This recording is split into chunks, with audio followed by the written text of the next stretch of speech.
राधे राधे। कैसे हैं आप सब। आज हम कामिका एकादशी की व्रत कथा का श्रवण करेंगे। श्री नारायण भगवान की जय। धार्मिक मान्यता है कि कामिका एकादशी का व्रत करने से व्यक्ति द्वारा अनजाने में किए हुए सारे पाप कट जाते हैं, साथ ही पृथ्वी दान और गोदान समतुल्य फल की प्राप्ति होती है। अतः साधक श्रद्धा भाव से कामिका एकादशी पर श्री नारायण, हरि विष्णु और माँ लक्ष्मी की पूजा उपासना करते हैं। आज संध्या आरती के समय कामिका एकादशी व्रत कथा का पाठ अवश्य करें। एक समय की बात है, अर्जुन ने श्री कृष्ण भगवान से कहा, हे प्रभु, मैंने आषाढ़ माह के शुक्ल पक्ष की देवशयनी एकादशी का सविस्तार वर्णन सुना। अब आप मुझे श्रावण माह के कृष्ण पक्ष की एकादशी की कथा सुनाने की कृपा करें। इस एकादशी का क्या नाम है, इसकी क्या विधि है, इसमें किस देवता का पूजन होता है और इसका उपवास करने से मनुष्य को किस फल की प्राप्ति होती है। भगवान श्री कृष्ण ने कहा, हे शेष धनुर्धर, मैं श्रावण माह के पवित्र एकादशी की कथा सुनाता हूँ, ध्यान पूर्वक श्रवण करो। एक बार इस एकादशी की पावन कथा को भीष्म पितामह ने लोकहित के लिए नारद से कहा था। एक समय नारद जी ने कहा, हे पितामह, आज मेरी श्रावण के कृष्ण पक्षी एकादशी की कथा सुनने की इच्छा है, अतः आप इसी एकादशी की व्रत कथा विधान सहित सुनाइए।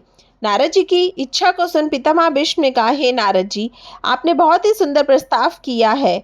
अब आप बहुत ध्यान पूर्वक इसे श्रवण कीजिए। श्रावण माह के कृष्ण पक्ष की एकादशी का नाम कामिका एकादशी है। इस एकादशी की कथा सुनने मात्र से ही वाजपेय यज्ञ की फल की प्राप्ति होती है। कामिका एकादशी के उपवास में शंख, चक्र, गदाधारी भगवान विष्णु का पूजन होता है। जो मनुष्य इस एकादशी को धूप, दीप, निवेद आदि से भगवान विष्णु की पूजा करते हैं, उन्हें गंगा स्नान के फल से भी उत्तम फल की प्राप्ति होती है। सूर्य ग्रहण और चंद्र ग्रहण में केदार और कुरुक्षेत्र में स्नान करने से जिस पुण्य की प्राप्ति होती है, वह पुण्य कामिका एकादशी के दिन भगवान विष्णु की भक्ति पूर्वक पूजा करने से प्राप्त हो जाती है। एक गांव में एक वीर क्षत्रिय रहता था। एक दिन किसी कारणवश उसके ब्राह्मण से हाथापाई हो गई और ब्राह्मण की मृत्यु हो गई। अपने हाथों मर गए ब्राह्मण की क्रिया उस क्षत्रिय ने करनी चाहिए, परंतु पंडितों ने उसे क्रिया में शामिल होने से मना कर दिया। ब्राह्मणों ने बताया कि तुम पर ब्रह्म हत्या का दोष है, पहले प्रायश्चित कर इस पाप से मुक्त हो, तब हम तुम्हारे घर का भोजन करेंगे। इस पर क्षत्रिय ने पूछा कि इस पाप से मुक्त होने के क्या उपाय है। तब ब्राह्मणों ने बताया कि श्रावण माह के कृष्ण पक्ष की एकादशी को भक्ति भाव से भगवान श्रीधर का व्रत एवं पूजन कर ब्राह्मणों को भोजन करा के सदृक्षणा के साथ आशीर्वाद प्राप्त करने से इस पाप की मुक्ति मिलेगी।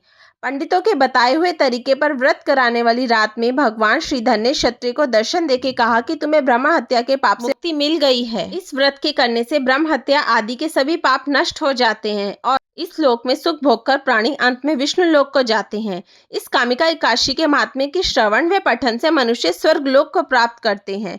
जय श्री हरि। कामिका एकादशी की व्रत कथा संपूर्ण हुई। नारायण भगवान की जय, लक्ष्मी मैया की जय। राधे राधे।